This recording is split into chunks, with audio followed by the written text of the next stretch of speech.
Hey guys, my name is Casey. I'm a current NDA player, team captain and owner.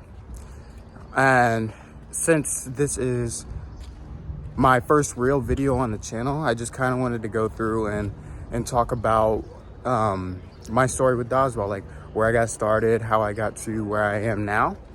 And my daily walk is the perfect time to do it. So let's get into it.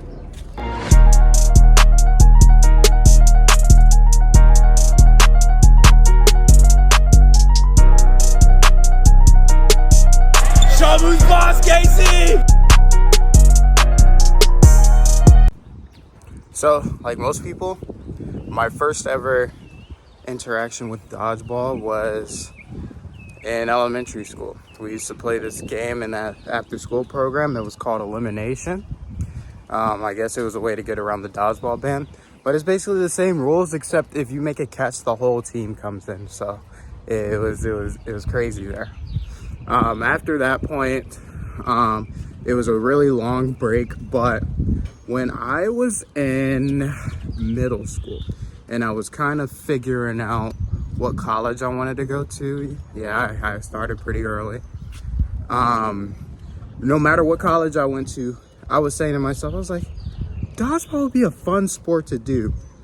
So if there, and I was looking up, especially like UCLA and stuff, I was looking at all their clubs and seeing if they had dodgeball clubs. A lot of them didn't, but they also would give the instructions on how to start a club. And I was like, well, I'm gonna start one. If there's not one, I'm gonna start one. And at this point, we're still playing, like the only one that I really knew about was foam, and that was still minimal.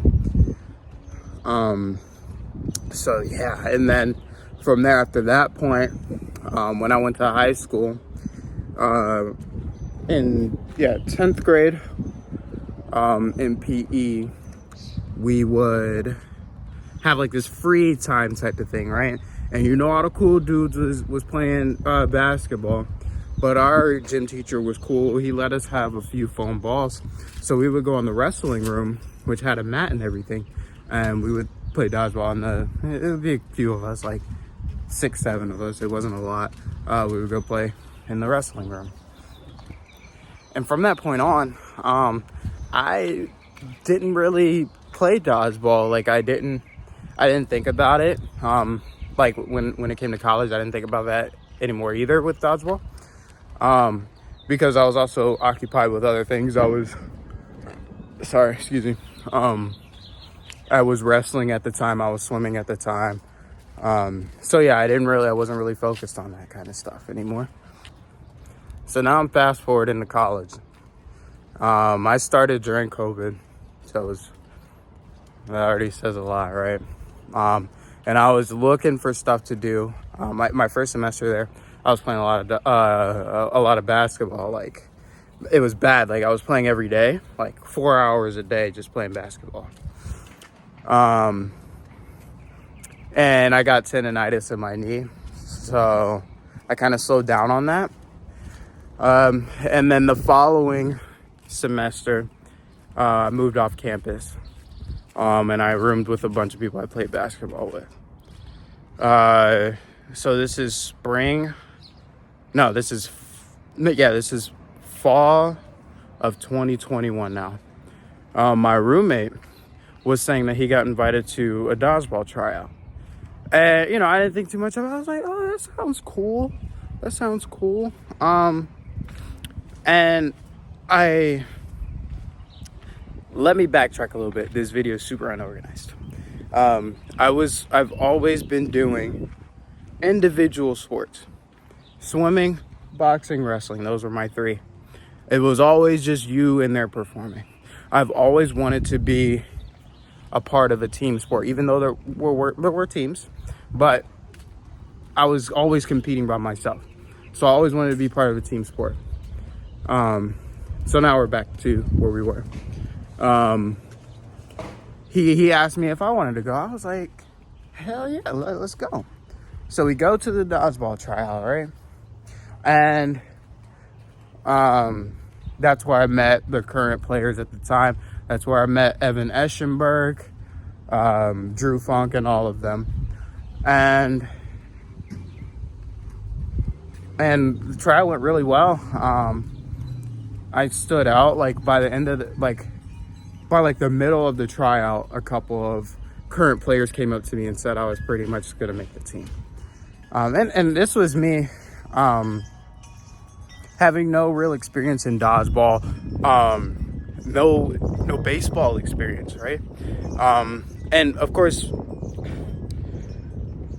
this was pinch. So this was a big old 8.5 ball that they were pinching, which I had no knowledge of, right? And at first, the current players weren't pinching. They were throwing open. And, I was throwing, getting a few people out. I put a little spin to it, but it was like a big, weird ball. So then, like, halfway through the tryout, they started pinching. I was like, what the fuck? Like, those things are coming at me at 70 miles an hour. And I'm like... And it hurts. It hurts when you get hit by it. I was like, nah, whoa, like, this is crazy. But it was fun. It was a challenge. And it kept me interested because I had, then you have to learn how to pinch. So later that night, me and my boy,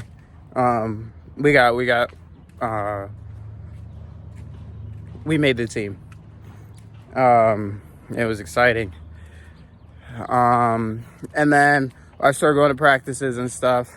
And the president at the time, Drew Funk, he really took me under his wing pretty much. Like he would drive me home from practice. He always had an eye out for me. And I was always at practice either early or right on time. And on time is not what most people do. Most people are trickling in 10, 15 minutes after, right? So like I'm warmed up by the time they're coming in. And I was always the last person to leave. Because I wanted to be good. I wanted to be the best. Like Evan Eschenberg at the time was like the number 2 ranked player in the country. From the year prior. And I was like, dude, to be that good and you're on my team and I'm learning from you. He didn't come to too many practices though. But yeah, I was learning. I was trying to learn and be better. For me, it took a long time for me to learn how to pinch and throw hard, like throw effective pinch throws. Like get it, like I could always I picked up the actual pinching pretty quick because like all of them would show me how the ball should look in my hand, so it was pretty easy to do that. But the hard part was learning how to get it off, generate power, and dip if I wanted it to. That all took a while for me. It's like probably till the end of my first year before I could really of course I could throw it and it could hit people. Like I didn't go my whole year without hitting anybody meaningfully, but like consistently being able to, and another thing, for the ball to go where I wanted it to, that took a while too. And figuring out if I wanted to do sidearm, overhand, because Evan Eschenberg was so he was the hardest accurate thrower I have ever played with to this day for pinch.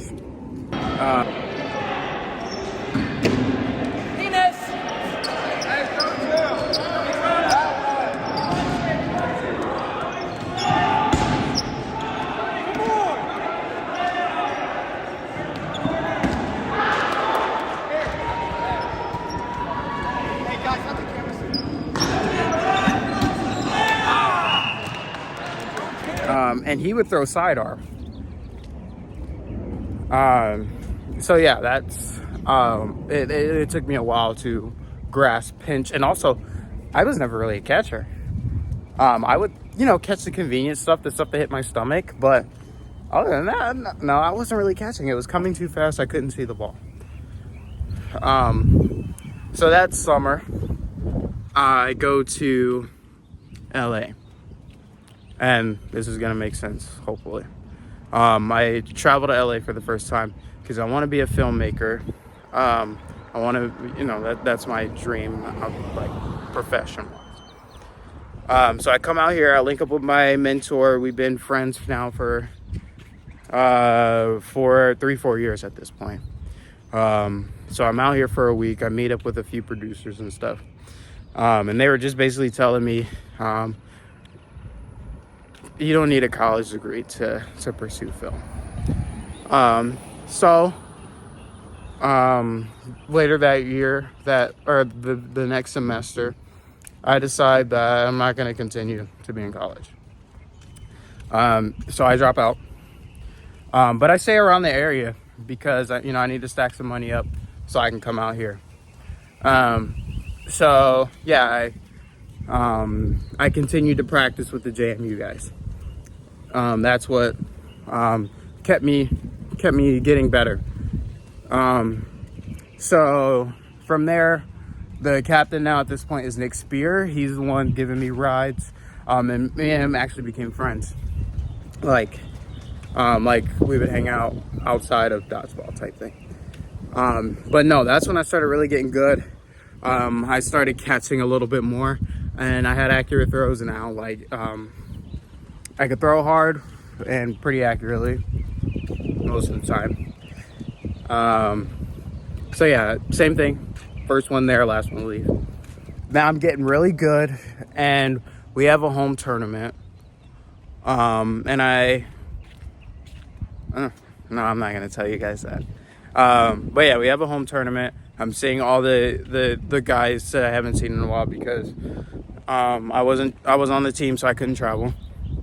So yeah, I wasn't on the team, so I couldn't travel.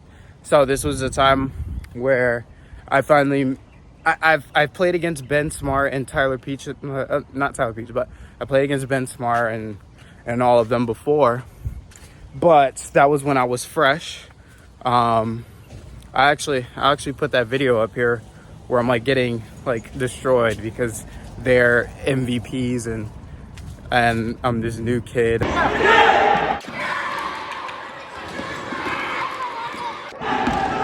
I'm like moving all awkwardly, like don't really bend down, or I didn't have knee pads. I didn't know anything. Like I didn't know how knee pads really changed the game. You just got to get out. Oh my goodness.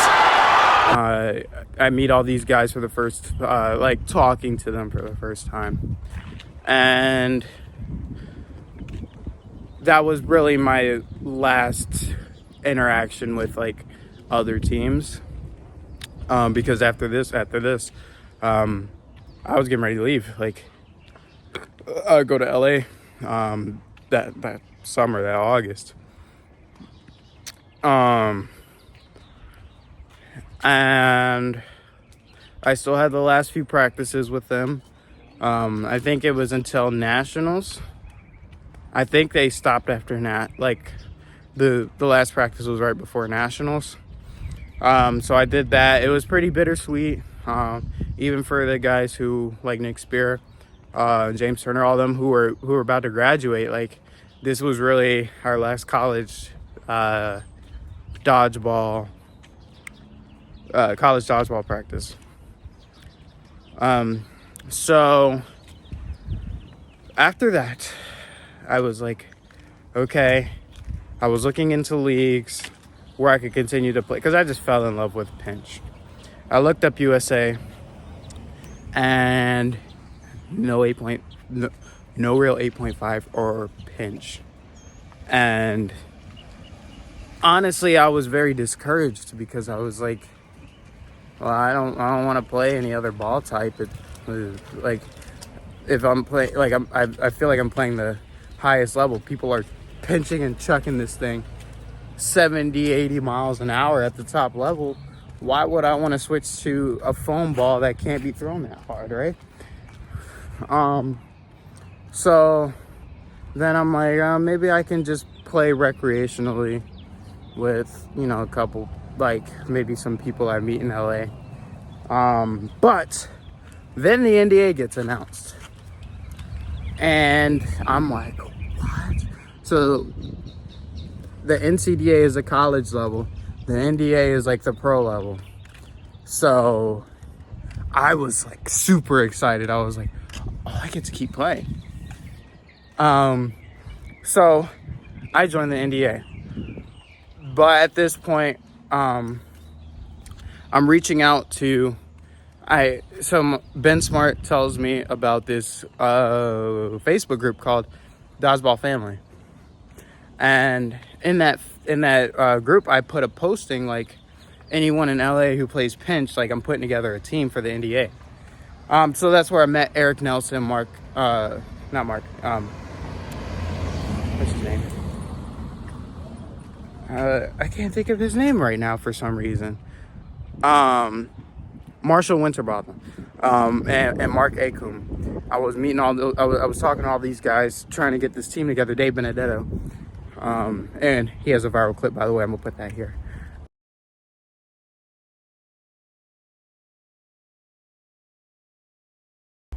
Yeah, I met all these guys, and I'm trying to put a team together. But at this point, I'm still living in Virginia, so it's pretty hard to really do this face-to-face thing. So and Matthew Gonzalez too. He was my first teammate and first co-captain. So yeah, I ended up not playing, and we were the Seaside Vipers at this time.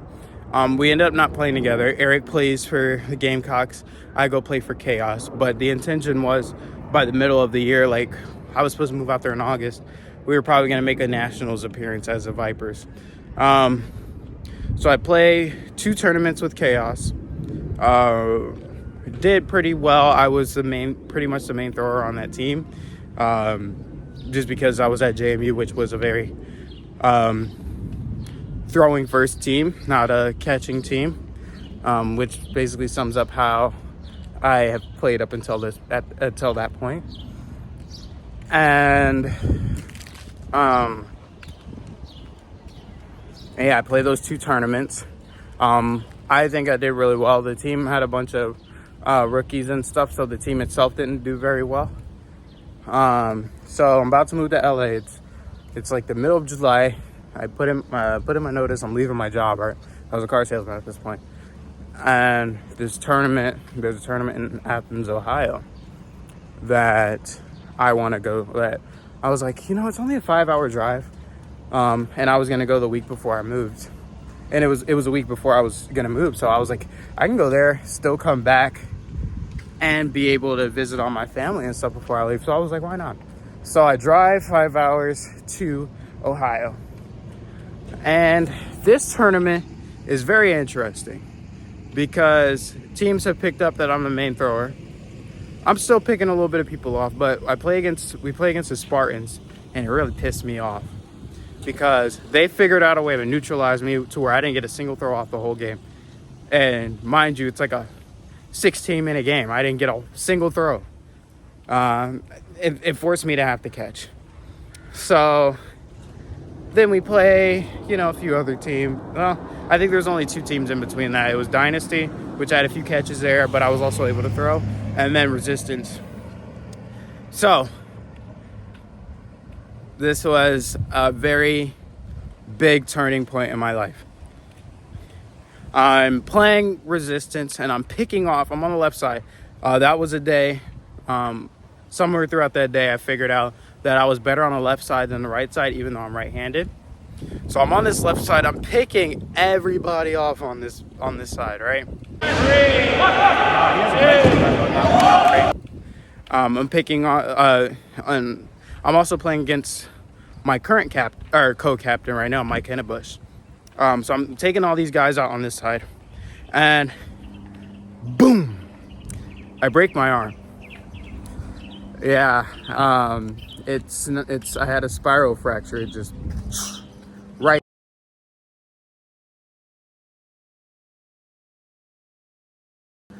there. And the video's right here. 8, 7, 6.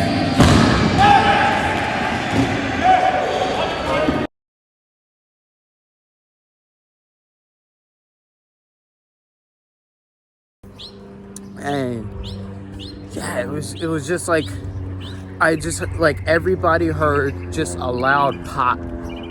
Like it sounds like pretty much how you would think it would sound, right? but it didn't hurt how much you would think it hurt. So I was like, wow, that hurt. Like, it was a big pop. But then I ran over to this ledge and I put my arm up. It stopped hurting pretty much instantly, right? So then who comes first? I think it's like the medical from the facility. They come in because we're at Ohio University or Ohio State, one of those universities. They come in first and they're like, "Are you okay?" And I was like, they were like, "Can you move your arm?" And I was like, "Let's see." So I take my arm off of the thing, and then my arm instantly twitches and drops. So I was like, "Yeah." And at this, like, even when it first happened, I knew it was broken. So I put it. They wrapped it up with. I brought my Vipers jersey with me that day, which was long sleeve. So they wrapped my arm up with that, it's like a sling. So then the ambulance came, and they wrapped me up more, like, with actual bandages and stuff. But he like pushed my bone in, like, out and then back in, and I was like, "Doesn't mean it broke. Does that mean it's broke?" He was like, "I don't know. You need an X-ray." And I was like, I mean, he knew. He just couldn't tell me. But then he told me some crazy shit, like, if it is broken and I keep moving my arm, I'm gonna cut an artery and they're gonna have to cut my arm off. And I was like, at this point, I was like, how old is I? Dude, I'm 20. Why do you have to tell me that? I'm not a kid. Like, you don't have to try to scare me into not moving my arm. So I go, they tell me it's broken. I have an emotional breakdown. Just not because, and it wasn't even because it happened. It's because they told me I was gonna need surgery. So I called my grandparents, and I tell them what happened.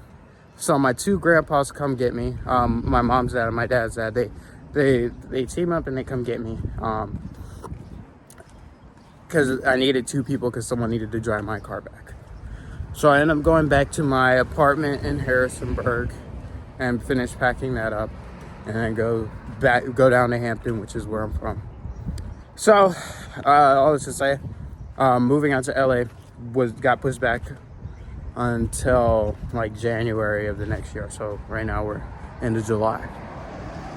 It took me a while to get surgery, which was making me mad because it was very uncomfortable being in a, in a sling or whatever. And because, like, every time you move, like, it hurts. And, like, I could barely sleep. Like, it was pretty bad. So, like, it would wake me up out of my sleep. So I finally got surgery. At this point, it's like a week and a half, maybe 2 weeks after I broken my arm. And I do the surgery. They cut me open, put the plates on, sew me back up, send me on my way. Now at this point, I can move my arm around, like, even though I have the sling on.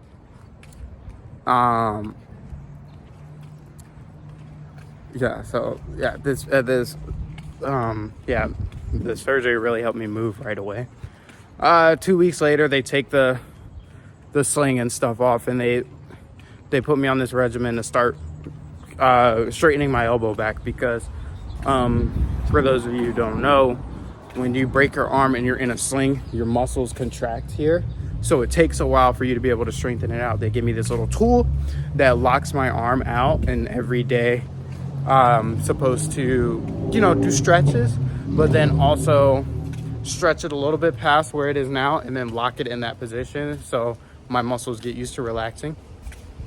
So that took me a few, because they were like, every time I would come in, they would like measure what angle, just to make sure I'm making progress with that, because it was up to me at the end of the day how fast or how slow I was going to straighten my arm.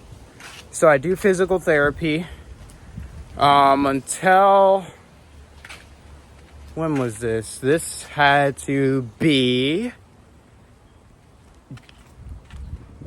October. Yeah, I get surgery in August. And yeah, it was like in the middle of October. They actually cleared me to start like playing, not throwing for real, but like I was able to do like accuracy throws and stuff like that. They cleared me to do that.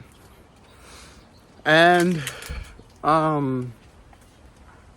so that's what I did. I started doing that. But I did stop going to physical therapy just because at this point now I moved in with my mom, so I'm in Richmond. And the PT stuff was in Hampton, which is an hour and a half away. I didn't really want to do that. Because I'm not I might have started working at this point. Yeah, because I started working. But it was just it's too much. Like, it's gas. I don't want to keep spending that much gas to go down there, and time. So yeah, started doing accuracy throws. Maybe November-ish time. I'm trying to get this timetable straight. It was like end of October, maybe beginning of November. I go back up to Harrisonburg to go to a JMU practice. And I can't throw, obviously. But I actually started learning a backhand with my left. So I was able to do that. But overall, it was not a very good day for me. I had maybe one catch. And I had one backhand throw that landed, but it landed pretty well. It was my first one. And it clipped someone on their foot. It was crazy. So other than that, it was like, I was kind of just there to like be beside the person on the side, like the thrower, and just like, hey, when he throws, we're gonna charge up, and I'm gonna block for you, so you don't have to worry about getting hit. You're gonna light him up. So that's what we did. We did transition, and I helped them win in that way. So now it's January. Oh, as for my team goes at this point, I pretty much filled my roster. I reached out, like I was just like, there's no way we're gonna be able to fill a team with LA only players, just because out here. So, little fun fact about LA. LA probably has a hub for the best dodgeball players in the country, like the best hub of dodgeball players, but none of them, especially the young guys, like 8.5, mainly because they haven't. A lot of them just haven't done it, or they tried it once and it wasn't pinched, so they were just like, it's too big, it's too awkward to throw. And yeah, so a lot of them hadn't done that. So my team was now comprised of 2 LA players, me and Matt Gonzalez. No, 4. Me, Matt Gonzalez, JD, Feliciano. And now Mike Hinnebush lives in San Diego. When I played against him when he was on Resistance, he was still in Ohio. So he lives in San Diego. Now he's on the team. That's 4. And the rest were, I actually got JMU players. So Nick Spear, who I said was my friend, he joined. And then James Turner, he's like the best lefty I've ever played with.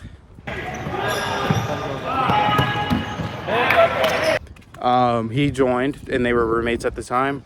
And then Kurt Linetti, he joined. Very underrated player, by the way.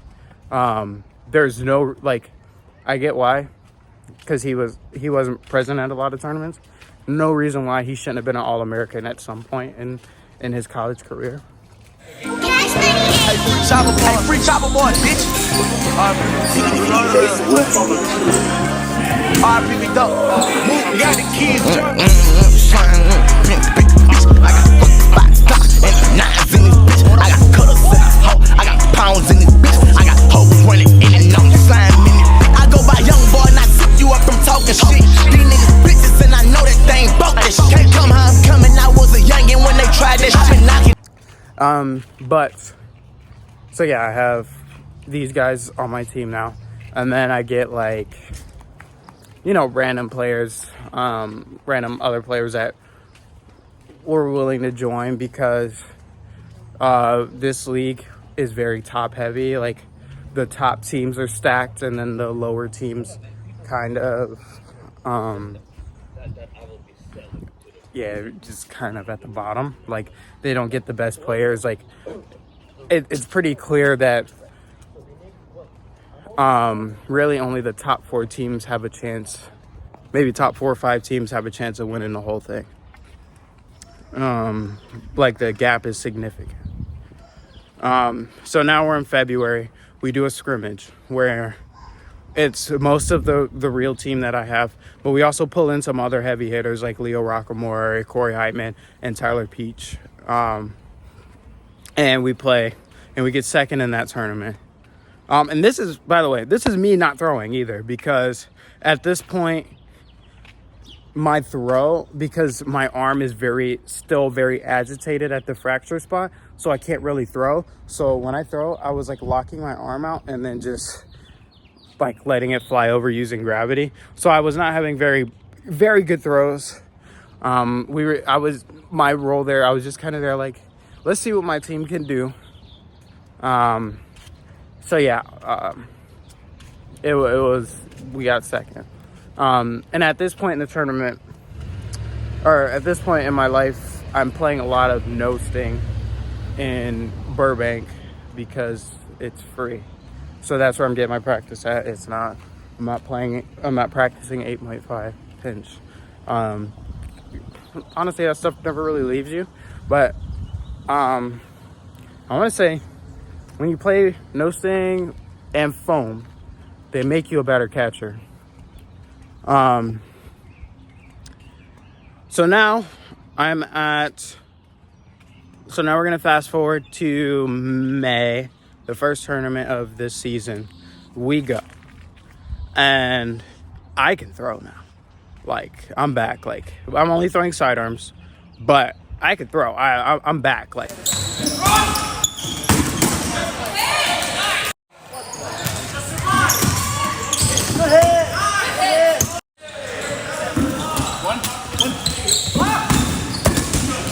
back. Like, I'm throwing, I'm catching, I'm doing this sort, and I'm playing. So when I play, no, like, ever since I broke my arm, I put an emphasis on learning how to catch, like, for catching to not be just a convenience for me, like convenient catches. Now I'm learning, like, I'm like, you know, if my arm gets taken, how can I, like, even when I played the Spartans, if they neutralize my arm, how can I make an impact? So I started learning how to catch, and no sting really helps. Foam really helps. I don't play foam that often, but their smaller balls are harder to see, and they bounce a little bit. Like, foam bounces a lot more. No sting bounces a little bit more. So yeah, it helps me see the ball a lot faster now. So that helped learning how to catch and stuff like that. So now, and also talking to Tyler Peach more, he was helping me out as much as he could because it was over text. So now we're at this tournament, and I'm dropping, I'm catching, I'm throwing, I'm doing all of that.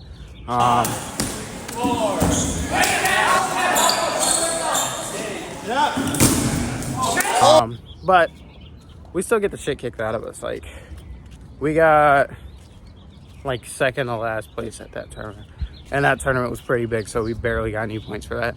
We maybe got like 6 points for that tournament. But we were the first team to score on Final Justice for the whole year, so that was good.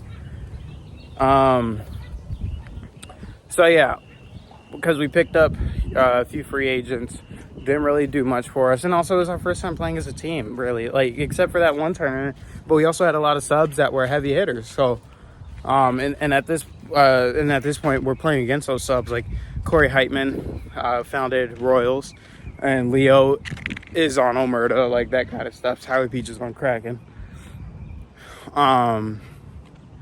So yeah, we end up losing pretty bad at that tournament. It was just like, wow, this isn't what I thought. Like, I brought, we have Nick Spear, me, we have Kurt. JT wasn't at this tournament. Like, we were usually the last 3 in, with the most experience, and then plus Mike. But we were just like, I was just like, dude, I have these guys, and JT was an All-American, Nick Spear was an All-American, and I was just like, how are we not winning? Like, how are we getting destroyed this hard? A lot of it comes down to chemistry, but it was like, it was bothering me. Like, it was starting to piss me off because then we were losing to teams that we had no business losing to. I'm not going to point out who they were because I don't want to start nothing. They may not know who they are, but we're losing to these teams. We end up developing like a really good rivalry with Lake Monsters. Like I'm friends with these guys, but it's like we have the best games because it seems like we're the most we're tied skill wise. Like the games can go either way. So then we play in DC, but better tournament. We only had 8 at this point because we were like, we don't want to pick up free agents if they're not going to do anything for us. So it was just 8 of us. We played every point the whole day. Still did a lot better than we did at the first tournament. Also, it was the second time playing with each other. This was a tournament that we did we were down 3-0 and came back and won 4-3. Very, very good. And that sparked like my hope back in the team again. And then we went to Lancaster, did well again at that turn, like just as good as at that tournament as we did at DC. Like I was proud of the guys, even though we didn't win it all or like make the top bracket. Like I was still proud, like the progress we had come. So now it comes down to nationals, and nobody, like not nobody, but I'm not gonna name them, but a couple of guys didn't want to go because the NBA now has this rule: if you're not in the top 12, you cannot play for first place.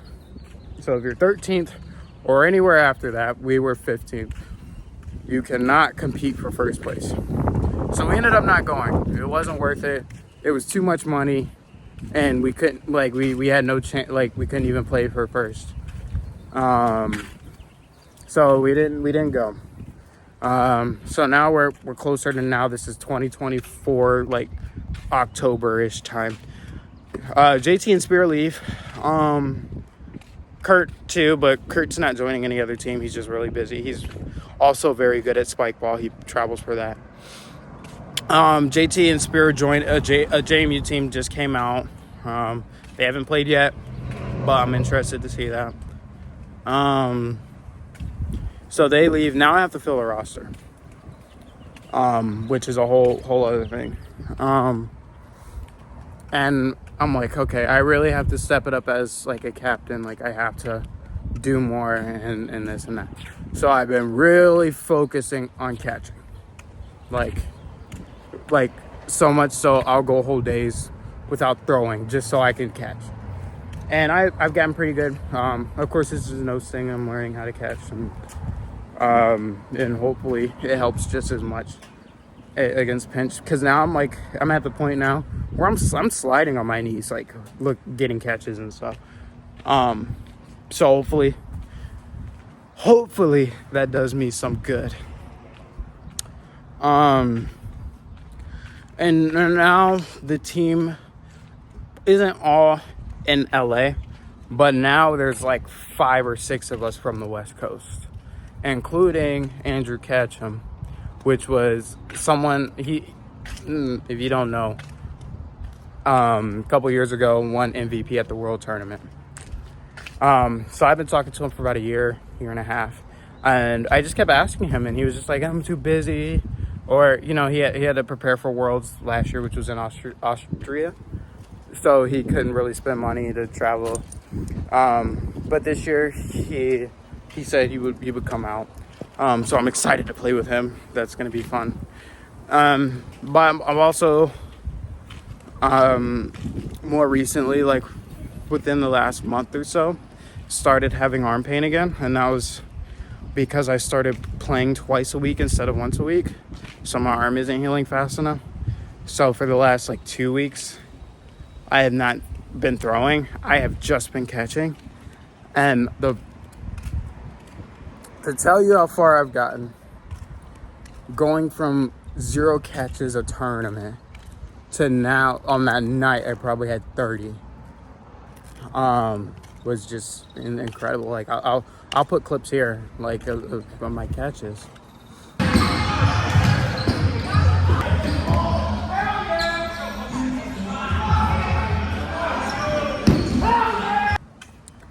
But it's like, that's my journey and where I am now. And I actually have this exciting opportunity this coming weekend to play. I'm playing at the All-Star tournament for dodgeball at DreamCon. So I'll be playing against like Vader and stuff. I'm a little disappointed RDC won't be playing, but once we dog them out, might talk a little bit of shit. See if they'll step on the court. But yeah, that's pretty much my story up until this point. Battling back from an injury that still kind of lingers from time to time, that I really have to be mindful of how I'm throwing. Like, I've completely changed the way I throw anyway. But now I have to be more mindful of proper rest, warm-ups, working out, that kind of stuff that I didn't have to do before I broke my arm. Well, actually, I did have to do. I just wasn't doing it. That's why I broke my arm. But yeah, I just have to be more mindful of that kind of stuff. And for the most part, it's helped me. I still, to this day, a lot of it is because I'm afraid to. But I probably do not throw as hard as I used to, because I have to think a lot more when I'm running up to throw to make sure I don't do a crazy motion with my arm to get it off quick and I end up injuring myself again. So that said, I compensated my arms, like my throwing speed, with catching and more court awareness. And eventually I'll be back to throwing just like harder than I was before. But yeah, that's really my story up until this point. And I'm excited for where I'm gonna go. I'm working every day to get better, and so I can be MVP one day of the NDA. So yeah, this is my first video. I'm probably gonna make another video next week. I'm gonna vlog DreamCon, my experience there. We're at all the after parties, and I'm gonna put clips of me kicking everybody's ass that we play against on the court. So if you made it to the end, thank you. Please leave a like, and I'll see you next week.